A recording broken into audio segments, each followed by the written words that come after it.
అరుణాచల శివ, అరుణాచల శివ, అరుణాచల శివ, అరుణాచల. అసలు భగవంతుడు వేదం అన్న రెండు మాటలు పక్కన పెట్టి దేని కొరకు బతుకుతున్నాడు అంటే కడుపు నింపుకోవడం కోసం.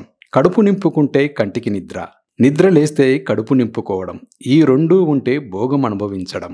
అసలు భగవంతుడన్న వాడొకడున్నాడని, భగవంతుని గురించి ఉపాసన చెయ్యాలనే జ్ఞానం కించిత్తు కూడా లేకుండా ప్రవర్తించి జీవితాన్ని పాడు చేసుకుంటున్న వాడి మీద కూడా అరుణాచలంలో కొండ మీద పెట్టిన దీపకాంతి కారణం చేత వచ్చే జన్మలో వేదాన్ని సాకల్యంగా చదువుకొని వేదాన్ని ప్రమాణంగా తీసుకొని తన జీవితాన్ని ఉద్ధరించుకోగలిగిన గొప్ప విద్వాంసుడగుగాక అని లోక శ్రేయస్సును కోరి వెలిగిస్తారు ఆ దీపాన్ని.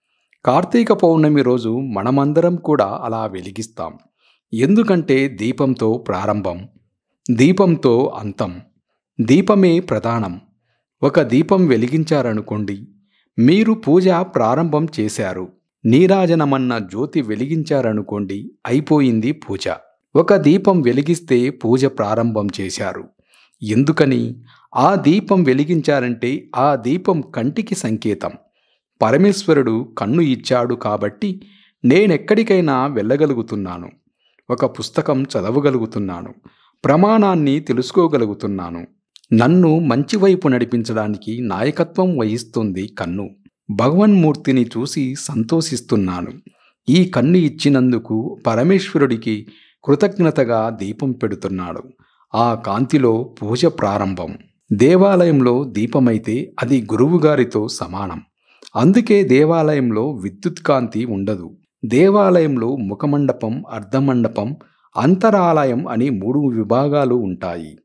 అంతరాలయంలో మూర్తి దగ్గర గుత్తి దీపాలు వెలగాలి. అంటే కిందకు దీపాలు తీగతో వేలాడదీసినట్లుగా వెలుగుతాయి. అందులో ఆవు నెయ్యి, నూనె కానీ వేసి ఒత్తివేసి వెలిగిస్తారు. ఆ దీపాల కాంతులలోనే ఈశ్వర దర్శనం. ఆ దీపం గురువుగారు. మా గురువుగారనే ఒక దీపం వెలిగించింది, మాకు వెలుతురిచ్చింది. ఆ దీపం కింద నీడ ఉంటుంది. ఆ దీపం చుట్టూ చీకటి. దీపం మాత్రం అందరికీ వెలుగునిస్తుంది.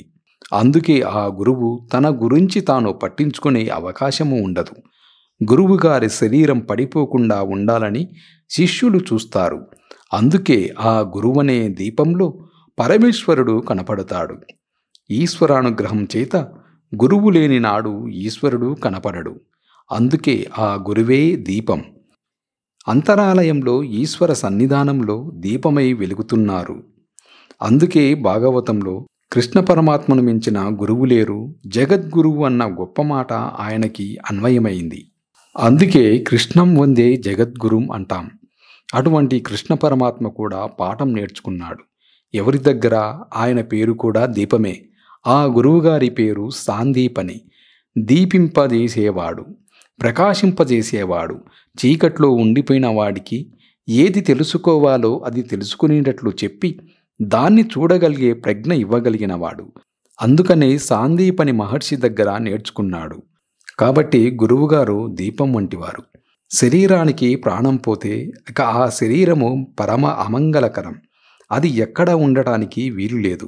కనీసం అది ఉన్నంతసేపు దానిలోని జ్యోతి పోయింది కనుక దాని తలకట్టున ఒక జ్యోతి పెట్టి దాని మీద పసుపు, కుంకుమ, అక్షత, పువ్వు వేస్తారు. ఆ దీపమే ఆయన ఆత్మ అని అందులోకి ఆవాహన చేసి ఉంచుతారు. ఉంచి ఆ శరీరం వెళ్ళిపోయింది అంటే ఆ దీపాన్ని పక్కకు తీస్తారు. ఆఖరికి అక్కడి నుంచి తిరిగొచ్చాక కూడా దీపదర్శనమే. దీపానికి సనాతన ధర్మానికి అంత అవిభాజ్యమైన సంబంధం. దీపమే సమస్తం. ఇంట్లో దీపం పెట్టకుండా ఇల్లు ఉండిపోయిందనుకోండి, ఉగ్రభూతాలు ప్రవేశిస్తాయి. కటిక చీకటి ఉండకూడదు. అందుకే వెళ్ళకూడని వేళలో వెళ్ళకూడని నక్షత్రంలో వెళ్ళిపోతే ఆ ఇల్లు కూడా పాడుపెడతారు. పాడుపెడతారంటే కొంతకాలం మూసివేస్తారు. ఆ ఇంట వేరొక జ్యోతి వెలగడానికి అవకాశం ఉండదు. దీపం అంత మంగళప్రదం. అసలు దీప దర్శనమే చాలు. ఇప్పటికీ కేరళ రాష్ట్రంలో అమ్మవారి పూజ చేయవలసి వస్తే అమ్మవారి మూర్తికి చెయ్యరు. చాలా చోట్ల కేరళలో దీపం వెలిగించి దీపానికి పూజంతా చేస్తారు. దీపానికి ఉపచారాలన్నీ చేస్తారు. దీపమే పరదేవత అంటారు వాళ్ళు. కాబట్టి దీపానికి అంత ప్రాముఖ్యం. అంత ప్రాముఖ్యం కలిగిన దీపాన్ని కార్తీక పౌర్ణమి నాడు వెలిగిస్తే విశేష ప్రాధాన్యం. అందున అరుణాచలం అగ్నిలింగమున్న క్షేత్రం. దీపమే అగ్ని, అగ్నియే దీపం. దీపానికి అగ్నికి అవిభాజ్యం. అవి రెండూ వేరు కావు. ఒత్తి చివర వెలుగుతున్న ఆ దీపం అగ్నిహోత్రం. దీపానికున్న లక్షణం, అది ఇంకొక దీపాన్ని వెలిగిస్తుంది. దీపించిన దీపముచే దీపము రెండు కాక ఒకటెట్లగును. అందుకే దీపంలో 3 ఒత్తులు వేస్తుంటారు.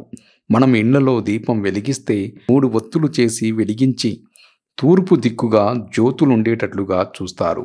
ఇల్లు అభివృద్ధిలోకి రావాలనుకున్న వాళ్ళు, ఇల్లు సుఖ సంతోషాలతో ఉండాలనుకున్న వాళ్ళు, అలాగే వ్యాపార సంస్థలు జయప్రదంగా ఉండాలనుకున్న చోట్ల దీపాన్ని 3 ఒత్తులతో వెలిగించి ఆ 3 ఒత్తుల దీపము తూర్పు ముఖంగా వెలగాలి. తూర్పు ముఖంగా వెలుగుతున్నాయంటే అభ్యున్నతిని కోరుకుంటున్నాడని గుర్తు. తాను తూర్పును చూస్తాడు. 3 ఒత్తుల జ్యోతులు తూర్పుగా వెలుగుతుంటాయి. ఆ వెలుగుతున్న ఆ దీపమునందే అది సమస్త అభ్యున్నతికి కారణమవుతుంది. దీపం కొండెక్కిపోయింది అని అంటారు. దీపం కొండెక్కింది అంటే కొండ మీద ఈశ్వరుడుంటాడు. కొండ మీద ఈశ్వరుడుండే ఏకైక ధర్మం సనాతన ధర్మం. పరమేశ్వరుడు స్వయంభూగా కొండల మీద ఉంటాడు. అందుకే శేషాచల పర్వతం మీద, సింహాచల పర్వతం మీద, శ్రీశైల పర్వతం మీద ఆయన కొండ మీద ఉంటాడు. ఉత్ అని దాన్ని సంస్కృతంలో ఎక్కువగా వాడుతుంటారు. ఉత్సవం. ఉత్ అంటే తల ఇలా పైకెత్తటం. ఒక్క మనుషుడు మాత్రమే భూమికి అడ్డంగా పుట్టి నిలువుగా పెరుగుతాడు. పైన కొండ మీదున్న పరమేశ్వరుణ్ణి ఇలా తలెత్తి చూసి ఈశ్వరుణ్ణి చేరడానికి నువ్వు పైకెక్కాలని. అలాగే జీవితంలో ఊర్ధ్వముఖ చలనం చేసి పరమేశ్వరుణ్ణి చేరుకోవాలి. దొంగదారుల్లోంచి నువ్వు వెళ్ళడానికి వీలులేదు. అది దాని అర్థం. దొంగదారి అన్న మాటకు అర్థమేమిటంటే శరీరం వెళ్ళిపోయినప్పుడు మిగిలిన ఈ 9 రంధ్రాలలో నుంచి వెళ్ళడానికి వీలులేదు. 2 కళ్ళు, 1 ముక్కు, 2 చెవులు, 6వది నోరు, 7 మలద్వారం, 8 మూత్రద్వారం, 9 అసంఖ్యాకములైన శ్వేతరంధ్రాలు. వీటిలోంచి బయటకు వెళ్ళడానికి వీలులేదు. ఒకే ఒక్క తలుపు ఉంటుంది, నిర్గమ ద్వారం. అదే బ్రహ్మరంధ్రం. అందుకే ఇక్కడ శిఖ ఉంటుంది. ఆ బ్రహ్మరంధ్రం పగిలి అందులో నుంచి నిర్గమించాలి. అందులో నుంచి నిర్గమించాడంటే ఇక రాడని గుర్తు. ఇక శరీరాన్ని పుచ్చుకోడు. దొంగదారిలోంచి వెళ్ళవద్దు. దీపం కొండెక్కిపోయిందంటే బ్రహ్మరంధ్ర భేదనం చేసుకొని నీలో ఉన్న జ్యోతి కూడా అలాగే కొండెక్కి ఈశ్వరుడి యందు కలిసిపోవాలి తప్ప దొంగదారిలో కిందకెళ్ళవద్దు. రాజమార్గంలో పైకి వెళ్ళు. అందుకే దేవాలయానికి వెళితే అంతరాలయానికి బయటికి వెళ్ళిపోయే ద్వారమూ ఉండదు. ఈశ్వరుణ్ణి దాటి తలుపు తీసుకుని వెళ్ళడానికి నీకింక ఏమీ లేదని అర్థం. ఈశ్వరుడే చివరి హద్దు. అందుకే అక్కడికి వెళ్ళి చూసి వెనక్కి వస్తారు. పృష్ఠభాగం చూపించకుండా వెనక్కి వచ్చి బయట కూర్చోవాలి. కూర్చొని ధ్యానం చేయాలి. తానేం చూశాడో దాని యందు మనసు లగ్నం చెయ్యాలి. అంటే జీవితంలో చిట్ట చివరి ప్రయోజనం ఆ ఈశ్వరుని యందు ఐక్యమైపోవడమే తప్ప దాటడానికి లేదు. దాటి వెళ్ళిపోవడానికి ఇంకొకటి లేదు. ఈశ్వరుణ్ణి దాటి వెళ్ళిపోయి ఇంకొక చోటికి వెళ్ళడానికి నీకు మార్గము లేదు. అదే అంత్యం. అదే మనుష్య జీవితంలో ప్రయోజనం.